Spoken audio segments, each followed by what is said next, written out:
Adura has finally broken down.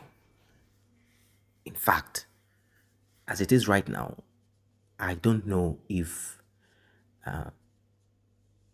Mohbad's mother, I don't know what kind of mind she has, because it seems this woman is unwilling to forgive Mohbad. I'm sure you must have heard all the curses that she threw out there. Whoever did this to my son, whoever did this to my son. But there is one thing that she did not stop to repeat. She said, Mohbad used me to make money. Referring to the song where Mohbad said, 10 years, and you say, Mommy, Daddy, I am sorry. It is quite unfortunate. It is quite unfortunate. Are we going to say that Mohbad's mother is not aware of the truth of what really happened? Or is there someone that they are covering? Someone that is close to her. There is something that you're about to discover, but I'm going to give you a little hint of it because hell has finally broken. This is something that I'm going to call it a family secret, and it connects Cynthia, Wunmi, Adebanjo, Adura, Aloba, and the so-called uncle of Mohbad, Darosha. This is deep. It is so deep. And this thing connects to Mohbad's mother, and of course, Mohbad's mother's younger sister. There is something that has connected them together. It's kind of like a rope tying them together. Something that they're unwilling to divulge. If they say this, it will affect this. Everything is finally out. Thank God for our perseverance. And also, kudos to Yomi Fabi also. He pressed the neck of this Adura and a lot of things started tumbling out. Now, Adura is asking for a kind of protection that I don't think anyone is willing to give. But then, well-meaning Justice for Mohbad fans are saying, okay, if he wants protection and is willing to divulge, there is this kind of situation where someone comes out and says, okay, you know what? I just need to be protected. It's called witness protection. I'm going to say this, I'm going to say that. At least give me some form of protection. I don't want to continue like someone without conscience. This is the point that Adura has gotten to. Your ears will be full and filled up. I'm talking about Cynthia Adebanjo. People have done digging. In fact, people who know that family, they have done a lot of digging. Apart from what Karimo told us, there is more to what the eyes can. What the eyes can see and what the mouth can say. Recall that Karimo told us that my mom and the father of Cynthia are cousins. It is more than that. There is more. When you look to their grandmother and great-grandmother and mother, there is more. I want you to stay put till the end of this because what you're about to hear will shock you. Like and share. Tap on the subscribe button. A handful of them. Now, probably along the line, this is likely what happened. Àánú máa kọ́kọ́ ṣe àwọn èèyàn. Pàápàá tó bá jẹ́ pé ohun tí wọ́n kọ sí èmi yẹn, tádúrà kọ yẹn, pé Wunmi was involved. Kò sí bí àwọn kan ò ṣe nírò pé tó dẹ̀ tún gbé ọmọ rẹ̀ wá sọ́wọ́. Ṣé àwọn ní kọ́ lọ ṣẹjọ́ ni? Maybe that led to all of them agreeing, but some people are angry pé gbogbo nǹkan tó ṣẹlẹ̀ sí àwọn kan ní àwọn kan sínú wọ́n wò pé àwọn yẹn làwọn máa jẹ́ kó take fọ́ọ̀lù yẹn because rivalry and competition in the industry they took those one like olùbídẹ́ lè wọ́n báyìí pé this guy wouldn't have died this time if not those people messing up his life kó jẹ́ pé nìyẹn wọ́n báyìí pé ìwọ eléyìí tó ṣẹlẹ̀ ikọ́ bí òun nù ju tó ti ṣẹlẹ̀ bọ̀ ṣe get kó o for opportunity yẹn kó o fi rọrùn kó o fi jà fọ́rẹ́ òun. So when they all agreed that ẹ jẹ́ ká lọ gbà fọ́lọ́run wọn náà yọ̀ǹda àkọ́ tó wà lọ́wọ́ ẹ bẹ̀ wọ́n maybe they beg the parents they've done everything and they make promises and when everybody agree pé gbàtà lára bá lára òun àwọn dẹ̀ ti rí pé wọ́n tọ́jú agree ní gbogbo ẹbí wọ́n jọ agree ṣọtí ẹyin ó lè má dùn mọ́ bàbá nú ntẹ́mi rí pé the baba is not comfortable with number one maybe because wọn ò ṣàlàyé bó ṣe ṣẹlẹ̀ gangan wọ́n kàn sọ pé bàbá ẹ dáàkọ̀ gbà fọlọ́run ẹ dáríjì ọmọ yín ni ọmọ yín ni ẹ wò ó kò ṣàkàkùnrùn maybe inside him baba is still hearing the voice of his son that are you gonna betray me my father are you gonna leave me alone bàbá mi kò ń ṣe pé ó kọ́ ṣèṣì it was a deliberate attempt maybe if the baba see sign pé it was an accident he could forgive completely but maybe the baba is having a feeling that it was a calculated attempt to take his life but he is overpowered èrò ti pọ̀ jù tó bá dẹ̀ pa àwọn aláṣẹ jù tó wọn bá dẹ̀ tún ṣagídí jù kọ́ lè lọ ṣẹlẹ̀ bàbá dẹ̀ wò pé jẹ́ lọ bọ́ ìwọ ọmọ mi wá sọ ohun tó ṣẹlẹ̀ fún mi má lọ sọ́dọ̀ dádì ẹ̀ and the baba felt like okay kí lẹ fẹ́ gbà táwọn rí kiri report bàbá yìí ẹ jẹ́ máa gbé nǹkan mi lọ the baba took his stand that ẹ jẹ́ máa gbé nǹkan mi lẹ má wọrí thinking that I would live forever with that pain so when he saw the public came out the baba felt like wọ́n lọ́wọ́ ṣé o tó gbèjà mi jà being a spirited person ẹni tó kọrin ẹ̀mí tó dẹ̀ mo máa jẹ́ ìmùtọ́ náà ń dá fún òun lórí ọmọ yẹn tó dẹ̀ mo ṣe like orin bàbá yẹn even though he doesn't like me or I don't like some of the things he's doing that song is from the pain is from the place of a pain of a father and when you look at the lyrics ẹ lọ máa gbọ́ lyrics yẹn wàá ràn mí lọ́wọ́ it has a whole lot of meaning and then all the industry felt like ẹ ti jọ yanjú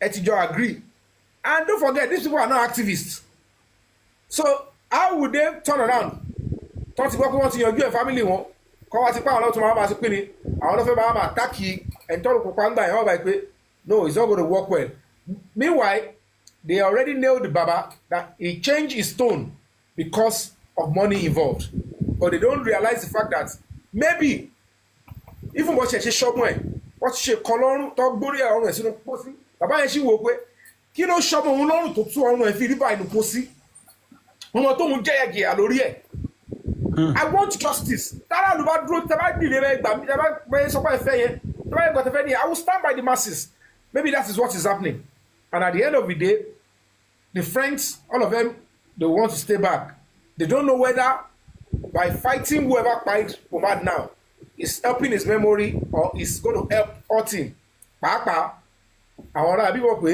ẹni táwọn fẹ́ bá jà ní àwọn òtítì mọ́ ń gbà yẹn but some of us it's going to be wrong for us to start changing our tone because of who we are dealing with in the course of Justice for Mohbad now torí pé I did not start Justice for Mohbad to attack any individual no I didn't start that tèmi ní pé Justice for Mohbad whoever is responsible should be responsible so if I was not particular about a person so I can't be pained or I will now change I still don't know how to explain to people I am genuinely fighting for justice it's my forte ntí mo yàn láàyò tó wù mí tó wà ní ẹ̀jẹ̀ mi ni ntàfihàn mi ni ọlọ́run kan sọ pé màá ní ṣe tíátà màá ní voice mo dẹ̀ wọ́n pé mi ò lè ní tó yìí and I will not use it for the cause of humanity Nigerians gave me voice let me return it back to them and stand by what is right and that's what I'm doing and I'm not regretting it Sherry, yes sir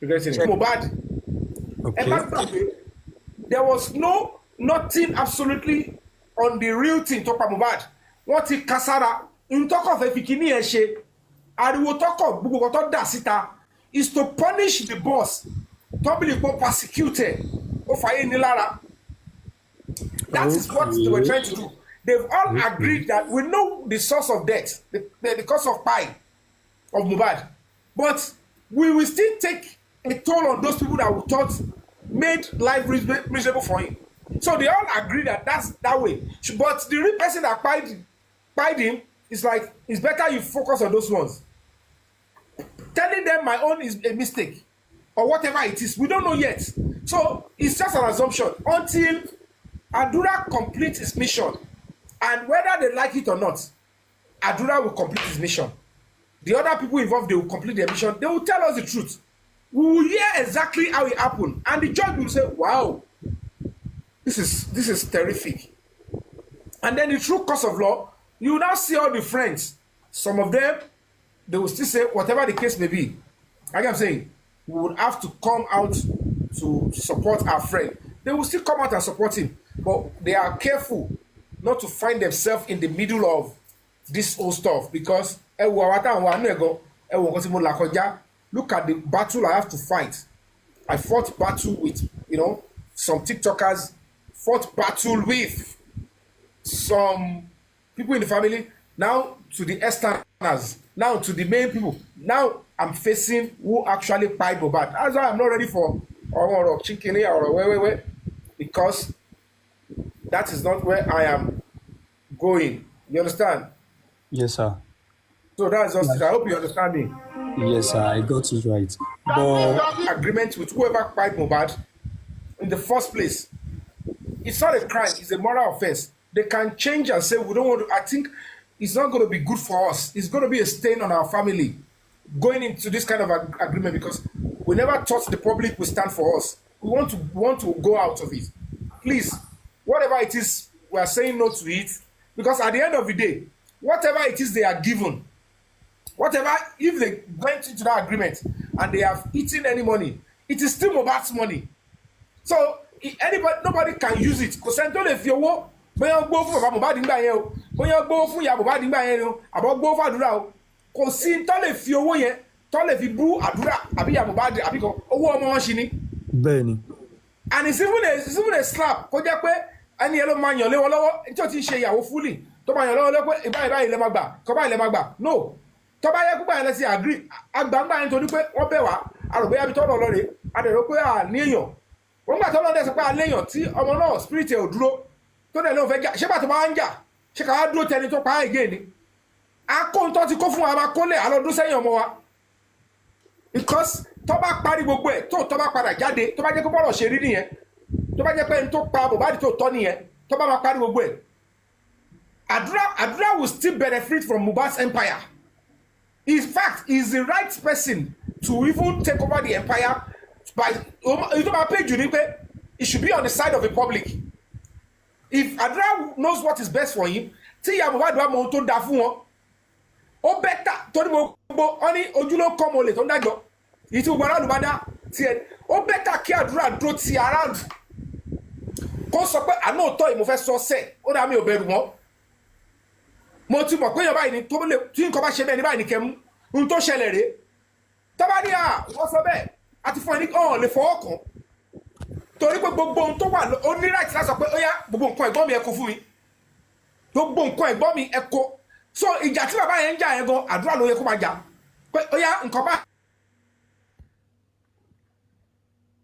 ló ní ó yá ẹ kó lẹ̀ ní ìfẹ́ kò ṣe àwọn ọlọ́mọ là fún Àdúrà kò ń ṣe ìyá Mohbad máa fẹ́ Àdúrà bẹ̀bẹ̀ pé ẹ̀yẹ ṣe báyìí fún Àdúrà àwọn Àdúrà ló ní ẹ̀tọ́ sí gbogbo ẹ̀ tó bá di kọ̀ọ̀rọ̀ gidi tó bá jẹ́ pé ọmọ yẹn wọn Mohbad tó bá ṣe DNA òun ló máa di gbogbo ẹ̀ tó máa ní ó yá mo ti gba gbogbo ẹ̀ náà first ó máa kọ́ gba gbogbo nǹkan ẹ̀gbọ́n ẹ̀ sọ́wọ́ ó lè máa kọrin ẹ̀ lọ public máa dúró tì public ló máa gbọ́ orin ẹ̀ Àdúrà kò ń ṣe àwọn tó pa Mohbad ló máa gbọ́ orin Àdúrà public ló máa gbọ́ tó bá dẹ̀ ṣe tó bí kọ́ Mohbad ti dàgbà tó bá jẹ́ ọmọ ẹni á kó fún padà pé this is your father property inú bàbá Mohbad kan máa dùn pé ohun tí mo fẹ́ kẹ́ máa ṣe nìyẹn not that they will force Àdúrà to say tó bá sọ̀rọ̀ máa pa ta ló fẹ́ pa wọ́n ti pàgbọ́n ẹ ká máa pa kejì ni àti mọ àwọn tó máa pàdà tó kọ́ fọwọ́ kan wò kárì nítorí ẹ̀ at the end of the day mo yẹ sọ pé kó má jẹ́ wọ́n fẹ́ pa tẹ̀ sọ yẹn fake ni ó ní un tẹ̀ ń protect n tó ń jẹ lójú àwọn èèyàn gidi nìyẹn o torí àwọn tí ò ní mọ̀ people with shallow mind ṣe máa tún lùzẹ̀ lẹ́ẹ̀kejì those ones are emotional blackmail kò jẹ́ lú àwa yìí because ẹni tó pa Mohbad mo fi ọlọ́ba búra wọn ò lè fọwọ́ kan Àdúrà ọ̀ṣọ́ fẹ́ kú ní àbọ̀ fẹ́ yó mo ò fẹ́ mọ nǹkan tó ní tó mi ìfẹ́ mọ bí tó ní mi ìfẹ́ mọ létọ́ kọ́ mi ìfẹ́ mọ bẹ́ẹ̀ jẹ́ nínú ayé àwọn ayé mọ ẹni tó lè jẹ́ ṣáà tí mo rúkọ tá tí ń gbọ́ káàkiri ni. bẹ́ẹ̀ni. rí ẹrú èyí mẹ́lẹ̀ ló fẹ́ pa tẹ́fẹ́ ń gbọ́ how many people soldier go kill o kò jọ so ẹ bá jẹ́ kó máa tàn yín gbogbo ohun tó wà lẹ́yìn báyìí ṣe wà ká dúró tó bá yẹ ká dúró lọ́wọ́ tí ò lọ́wọ́ sínú nǹkan tó pa Mohbad o tó yẹ pé the only thing ni pé aláṣìírí ẹ̀ kò sọ̀rọ̀ síta tó dẹ̀ pọ̀ náà ló ṣì sọ̀rọ̀ sí tó bá dúró ti public tó dúró dáadáa gbogbo àwọn ọ̀fẹ́sì tó fẹ́ lọ́mọ lẹ́sẹ̀ a máa yọ kúrò, and the public will stand by him and he would sing, he will become a star, and then as of even the spirit Mohbad go máa ṣàdúrà fún a dẹ̀ kó síwájú inú àwọn fans ẹ pé ó yẹ dúró ti àbúrò mi wọ́n ò lè tó bá lọ dúró tẹni tó pa Mohbad tó cover ẹni tó pa Mohbad ó lè kọrin ká igbó ẹ o báyìí kí yẹ ẹ tán ẹ o ìyá Mohbad ẹ ṣí ọpọlọ lẹ̀ gbogbo drama yẹn tẹ bá mọ̀ pé èèyàn kan máa pa kiri àfi tó bá jẹ́ pé ẹni kò dẹ̀ sẹ́ni tó fẹ́ pa àfi tó bá fẹ́ pa fúnra yín lọ́wọ́ ara yín tá a mọ̀ owó bó ṣe jẹ́ but òótọ́ tó wà ní gbogbo kiri ẹ bá ń gbọ́ ìṣẹ́dú díẹ̀ báyìí ló kù èyí tó máa tẹ́nu yín èyí tó máa mọ̀ pọ́lọ́wọ́ ò kọlà Jésù o kò wá láti Jẹ̀bú ẹ máa tó mọ̀ láìpẹ́ kéèsì yìí ti pẹ́ jù it's over a year now ó ti ń pẹ́ jù kán bá wá nǹkan ṣe sí àní. ó pẹ́ jù nítorí pé a ṣẹ̀ṣẹ̀ ń ṣe bó ṣe yẹ ká ṣe ni ẹ̀yin èèyàn ti máa ń kọjú jù ẹja máa ní sùúrù ìkọjú pẹ̀lú sùúrù ọgbọgba obi ojú lásán ṣe ṣe wèrè o gbogbo ìta ń ṣe ojú ni màálù rọ no be small thing but Ọlọ́run á gbé adélẹ̀ lérí will get it I will get it right so the key to it is one key witness if Adura can come and say you know what I'm tired of all this nígbà tí bá ní mo ní talent tí mo dẹ̀ fi comment tó pẹ̀ gbọ́n mi mo dẹ̀ fẹ́ lo ẹnẹ̀ fẹ́ kẹ́ ṣe máa fi kọ́ tó jẹ́ tèmi máa fi máa pàgé pẹ̀lú mi it's absurd stand firm on the path that is the only reason why these people àti ìyá Mohbad ṣàlẹ́yẹ̀ no ẹ mọ tó ṣẹlẹ̀ ni. right láti jà fún ogún ẹ̀gbọ́n ẹ̀ kò ń ṣòwò lọ́wọ́ máa bàgẹ́ẹ̀nì kí ẹ̀kọ́ máa fi máa bẹ̀ pé a máa fún ẹ ẹ̀tọ́ ẹ̀ dì. You know, the other thing Iya Mohbad is doing is getting back at Baba Mohbad. That is, you know, Wunmi is using wrongly. Division and rule. Divide and rule. Yeah. So they are very correct. But whatever the case may be, kò tí late fún wọn. Torí pé tí wọn bá tètè jẹ́ kí ọmọ yẹn ṣe writing. Tó bá di pé ó máa padà yí lọ́mọ yẹn lórí ó máa yí lọ́mọ yẹn lórí ó máa yí lẹ́ni tí wọ́n protect. ó dẹ̀ máa pọ̀ jù báyìí lọ. So telling somebody like me to take my hands off Adura ẹ máa da drama bolẹ̀ ẹ máa dárúkọ mi kó lè rán èmi. Wọ́n mọ iye nǹkan tó máa ti lọ sà wọ́n mọ iye ṣọ́ọ̀ṣì tó máa ti lọ ọ̀dọ̀ babaláwo tó ti máa sà sí mi kò ṣe pé mo fíìlì gbogbo ẹ̀ mo fíìlì ẹ̀ èmi náà fàdúrà lẹ̀ ni. So àdúrà tẹ́fẹ́ ní pé mo mẹ́nu sọ̀rọ̀ ẹ̀ tẹ́fẹ́ fi rán finish mi lèmi náà bù so òun nìyẹn ṣe sọ pé ṣé àwọn tó fẹ́ gba ẹ̀mí mi tí mo sá lọ ń gbà yẹn ṣé mi mọ̀ so wọ́n mọ̀ pé wọ́n fẹ́ gbẹ̀mí mi gbà yẹn tó tọ̀ ṣùgbọ́n gbogbo yẹn náà wọ́n ti mọ̀ wọ́n àti wọ́n páńpẹ́ wà lẹ̀. They are all èmi náà máa sọ tèmi ọmọ kò tí máa ń sọ̀rọ̀ mi ò parọ́. Poverty is a horrible thing. Nǹkan tó ń ṣe gbogbo wọn. This poverty and ignorance tí a bá ti wá arrogant pẹ̀lú ignorance yẹn bá ẹ fẹ́ gbọ́. Kò ń ṣe nǹkan tó dáa. Terminal sickness ni.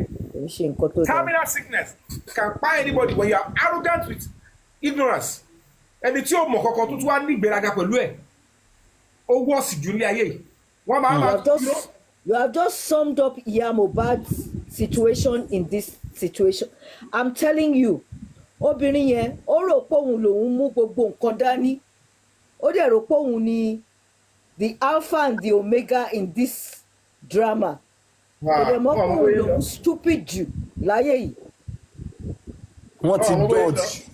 Ilé ayé ti kọjá ògbó yẹn torí pé kéèsì tá à ń sọ homicide case ò kì í ṣe ó yẹ yín. ṣe rí woman yẹn kò ń ṣẹjọ́ woman yẹn torí kò ń ṣe kàn ọba gbé òun bá. àìtà kó lọ fi ọ máa fi kíní yẹn padà kó bára wọn. ṣẹ́rí kíní yẹn ti affect Mohbad láti ilé cause mọ́mì àti dádì ẹ̀ wọ́n jọ gbé kíní yẹn ó máa affect ọmọ gan. But lẹ́bẹ̀ẹ́ ká tọ́ra wa ṣe ń gbọ́ àwọn orin yẹn kò ṣe pé ẹlòmíì ló lẹ́mìí ìdáríjì o òbí mi ò lẹ́mìí ìdáríjì o òbí fọmọ ìṣẹ́ṣùn náà. Bẹ́ẹ̀ni. So at the end of the day orin tó kọ pé 10 years I no see mommy ẹ má jà tọ́ra wa bí bàbá yẹn ṣe ń lọ tó bá ti ń gbọ́ daddy I am sorry tó máa rí ìbò bẹ́ẹ̀ we don't have to deceive ourselves ẹlẹ́rara ní gbogbo wa ìyá Mohbad náà máa gbọ́ pàtó orin yẹn pé. Now so ìyá Mohbad fi Mohbad ṣẹ́ṣọ́ ni ó fi Mohbad ṣẹ́ṣọ́ ni. So òun ló ṣe fi tara sọ̀rọ̀ pé òun kan ló dẹ̀ fún tajà. Yes bẹ́ẹ̀. oró yẹn ṣì wà nù ìyá yẹn but tó bá gbọ́ tèmi dáadáa ẹ kọ́kọ́ pọ̀ jàrá yín ẹ dáríjì ọmọ tẹbí kẹ́ lè rọ̀ ọ̀kan torí pé àìdáríjì yẹn wọ́n ti rí nu countenance lọ́ fi wọlé sí lára wọ́n wá wò báyìí pé ẹ̀ ṣáà láìkì kejì ló fi jẹ́ pé ọ́nìkẹ́ wá panu wọn ní ìtọ́ yẹ pé tó bá tẹ̀ bá fún yín lówó ẹ má wọ̀rì kò sí wọn ṣáà ní sọ̀rọ̀ kan ẹ má wọ̀rì tí aráàlú bá dẹ̀ pariwo síta pé wọ́n justice ẹ̀yà àwọn kọ́la ní kí aráàlú pariwo aráàlú lórí fúnra wọn àwọn kọ́ ọwọ́ yẹn á mọ́ then Adura can stand and say mo mọ ohun tó ṣẹlẹ̀ o ò lè pa èmi o a ti lọ kọ́ sí statement ibi kan wọ́n á ti gbá wọn lẹ́tà àbíkọ́ ti invite wọn pé kọ́ báyìí ló ṣẹlẹ̀ but unfortunately sentiment wọ̀ ó ṣèṣe ní àmọ́ tó ṣẹlẹ̀ bóyá Adura wà involve o. Mr. Yomi, let me tell you one thing tonight. Do you know what job ìyá Mohbad was doing before? Wọ́n ní bíríkì sọ pé ìyá Mohbad ṣe tẹ́lẹ̀tẹ́lẹ̀. Kí ọmọ ẹ̀ tó là kó tó padà sínú láìfọ ọmọ yẹn. Wọ́n dẹ̀ sọ̀gọ́nù ọ̀dẹ̀ wọ̀nyí. Kò ṣàwọn náà ló sọnù. So irú èèyàn bẹ́ẹ̀ yẹn. Wọ́n sọ nǹkan nu cause wọ́n sọ nǹkan nu gidi gan. Woman yẹn gangan ìyá Mohbad. Èyí tá láti dúró dè ṣé ń gbọ́dọ̀ mi. Ìyá yẹn ó ń ṣe ìpè pé ẹnikẹ́ni tó bá mọ̀ ń pa kú. Mo tún wá wò pé kò lè jẹ́ kádùrà mọ̀ ń pa ẹ̀. Kó tún wá máa ṣe àdúrà ìpè. But ṣe é ṣe n tẹ́mi suspect ni pé awo kan náà ló pa Adura ìyàwó Mohbad àti ìtòpẹ rẹ̀ ló ń kó ẹ̀ yẹn ọkàn mi sọ pé ìkọ̀kọ̀ pa wọ́n pọ̀ nǹkan tó pa wọ́n pọ̀ yẹn ó tako ibi tí Mohbad wà ẹ bọ̀ pé boy you keep talking only 16 people in the house only 4 persons làwọn tó lọ́wọ́ what the 16 people what role did they play? Was it an instruction to go and carry out? Ta ló pè wọ́n wọlé? Let me tell you something this evening. Mr. Yomi, see, Wunmi was set back into Mohbad's life for Naira Marley to get back at Mohbad.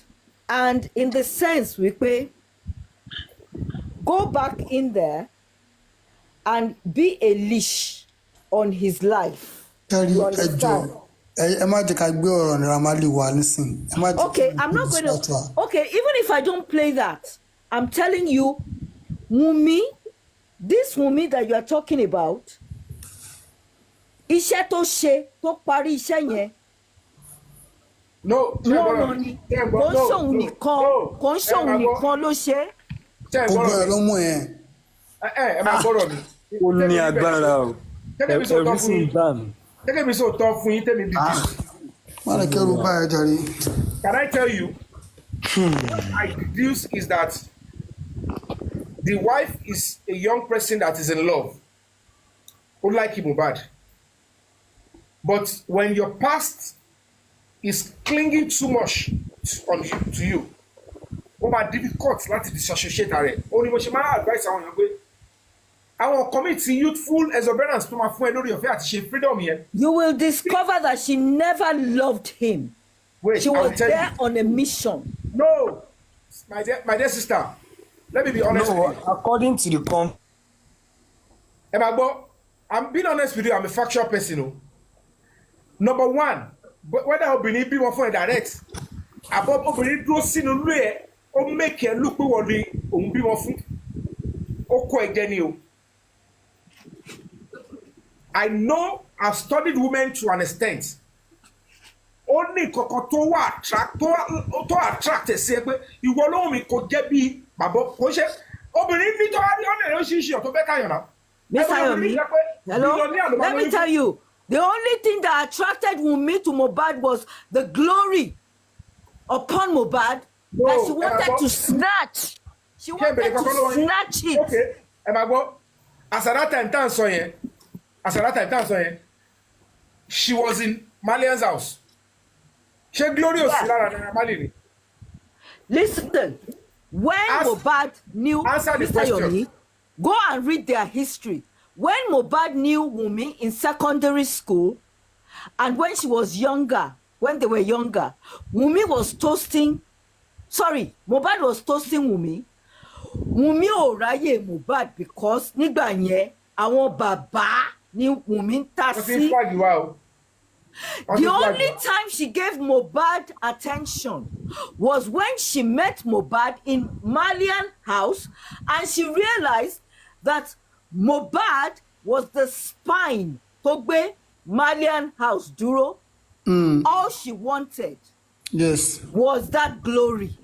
That is love. Maybe, but Sebebo Toro, you mark my words. There is thin line between obsession and love in this whole matter. I sense obsession and love. Obsession is not love. Obsession is not love. That is the definition of the young people these days. Forget about it. Ẹgbàgbé bó ìṣẹ̀lẹ̀. Táìmù tí Mohbad tó fi ń fẹ́ tọ́jọ́ wà kọ́ yẹn kò tí ì ní ìdájọ́ orúkọ náírà kò tí ì ní wọn kọ́tà orúkọ náírà wálé. Ẹ má jà tọ́ra wa. Obsession can be for many different reasons.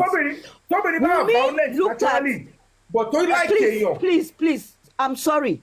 Wunmi looked at Mohbad and thought, if I can't have you, if I can't tie you down, nobody else will. It's part of and if you want to go, Madam Juru. Listen. And if you try to go, I will kill you. That is not love. Madam Juru, don't just talk about Wunmi now. We all have this kind of pattern with children that we are giving birth to. I'm you. It's a public matter. But we all have them as children. Social media. The point is, this kind of a woman, some girls, young girls, are mentoring, they are being mentored by her.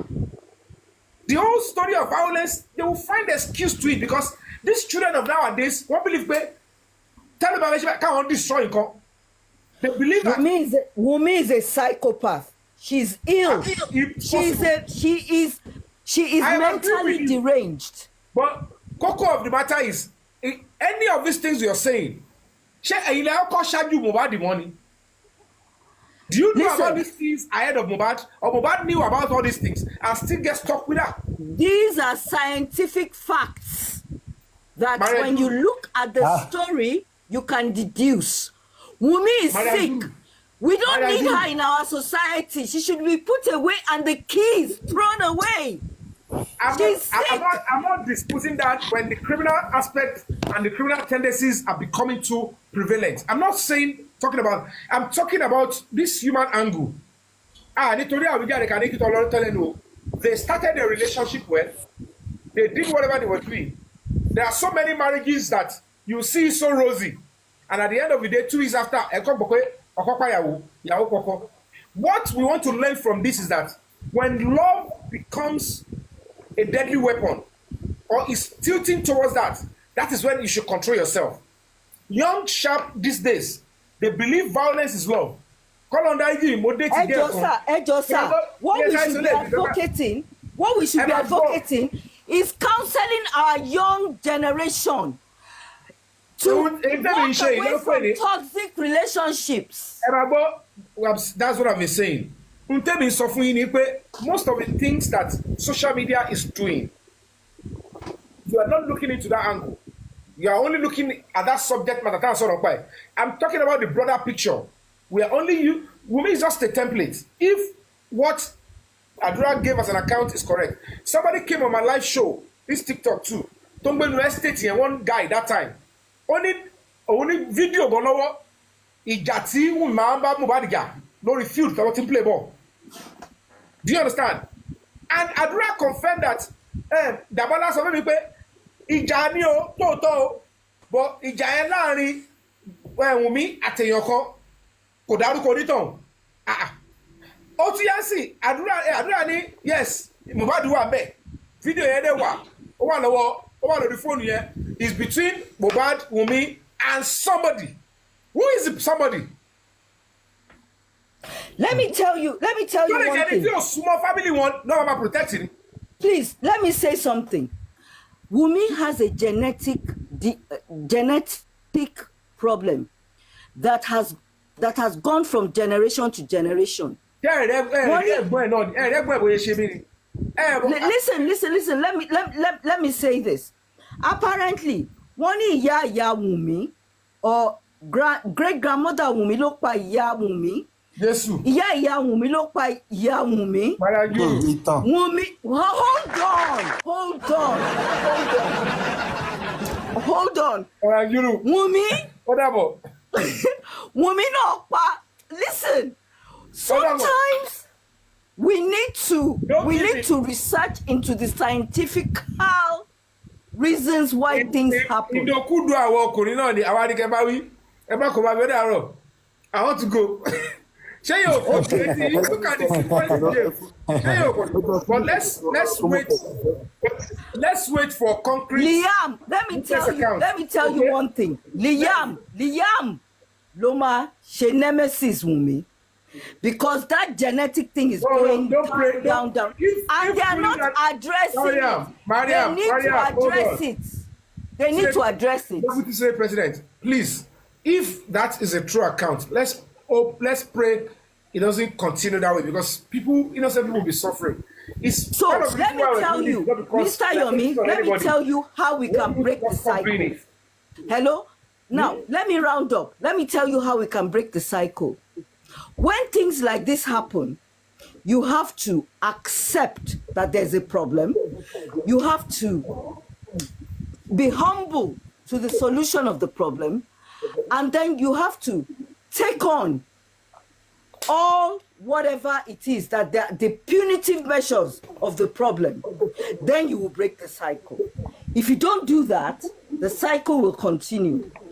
And by Wunmi avoiding... I know. But Maya, let's leave it open. Let's leave it open and let the real truth comes out. When the real truth comes out, of course, it's a law. Our law. Do you understand? And as it is now, even reasonable people, they understand where the whole stuff is coming from. Because we cannot go beyond this now except whoever is involved.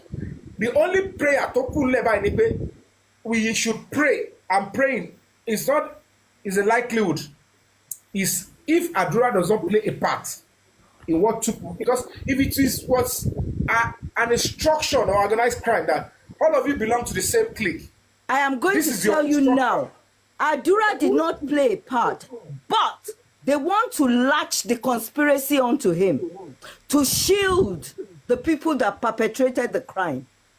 Then the mother is a pure evil. Then the mother is an imbecile. Mr. Yomi, the mother is an imbecile. All she thinks about is money because she's living through the trauma of poverty. But she's the one accusing Mohbad of money. Let me tell you. What is study family?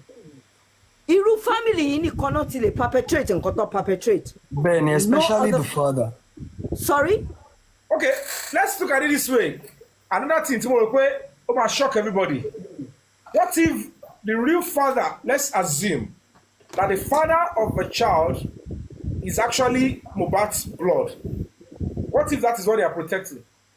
I don't think so. The father of the child is an influential person in our society. Yes, why is it buried so quickly?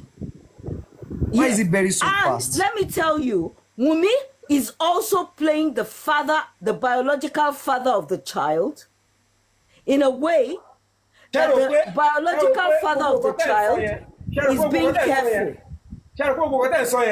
Tó bá jẹ́ pé ẹni tẹ́ ń sọ yẹn ló ní ọmọ kò wá gbọ́ ọmọ placenta ló máa gbà ṣé àmọ̀ pé ẹni tó súnmọ́ ló máa lè access placenta.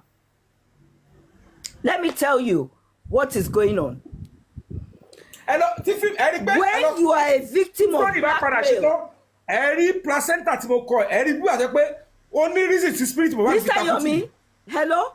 When you are a victim of blackmail, no matter how high up you are in society, you have to be careful how you get yourself out of it. Otherwise, you ruin yourself, you ruin your whole bloodline. You understand me? Wunmi babanla blackmailer to and she's under the tutelage of the mother of all blackmailers. You understand me? You don't know. You will know. You don't know. Ọlọ́run máa ká sí àyẹ̀fẹ́ Brian mi kò fọ́nì rárá kò máa fọ́nì. Hey. All right, we have another 4,000 coming in. And now at 978. Okay. On another show, I will tell you the story of her bloodline. You know, conspiracy theories. It is not. No definite. There are people who have gone and verified all these facts. So let us stop why did they bring it out? Hello? My dear, It's fast spent. But on another occasion, let us trace her bloodline, and then we will see a recurrent gene Jesus of psychopathy. A recurrent gene of psychopathy that is destructive. People like that need help. They either need to be put away or they need to be helped scientifically so that they do not continue to destroy our communities. This is what I'm saying. Capacity to confirm all your stories. Everybody's just assuming. So the best way you can live is to stand by the masses, stand by the public, stand by the truth. Àfi tó bá jẹ́ pé ẹni tó wà involved yẹn ó kàn màmá ẹ̀ gbọ́n wọ́n ṣe wò pé má sọ̀rọ̀ ọmọ because there is nothing to say that the person involved kí ló fẹ́ pa fún kí ni wọ́n fẹ́ pa fún. Because more that Yomi, I want to leave you with 2 food for thought. There are 2 important police commissioners or whatever that have been involved in this case and they have died. They have died. What happened to them? Yes. Listen to me. Nigeria is a dark place, whether you like it or not. Mariam Canvas, I want us to get this thing to one name. That, you see, Nigeria is such a dark place, such a dark place. We need more education in terms of mental health issues. There are so many 90 more minutes for this show. 90 more minutes, so I have to go and sleep. Yeah. There's so many people walking around in Nigeria. They have mental health problems that they don't even know that they are exhibiting. Irú Wunmi yẹn sìn, her genetic makeup has or exhibits certain things that have not been addressed. Tó bá jẹ́ wípé developed country ló wà, wọ́n á diagnose ẹ̀, wọ́n á help ẹ̀, wọ́n á counsel ẹ̀, wọ́n á dẹ̀ treat ẹ̀. Do you understand? Unfortunately, in Nigeria, we don't address our minds to things like that. This is what I'm saying. Can take care of mental health. We don't. We really don't. Another thing, we have to be careful how we talk or how we address.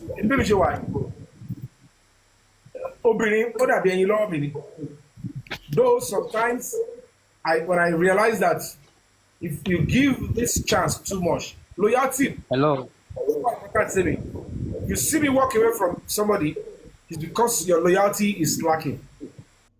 Welcome back. You've heard it all. You've heard it all. And obviously, it is glaring. And I'm sure you yourself will confirm and conclude that there is more to what the eyes can see. What kind of family? We've asked ourselves several times. What kind of family is Cynthia from?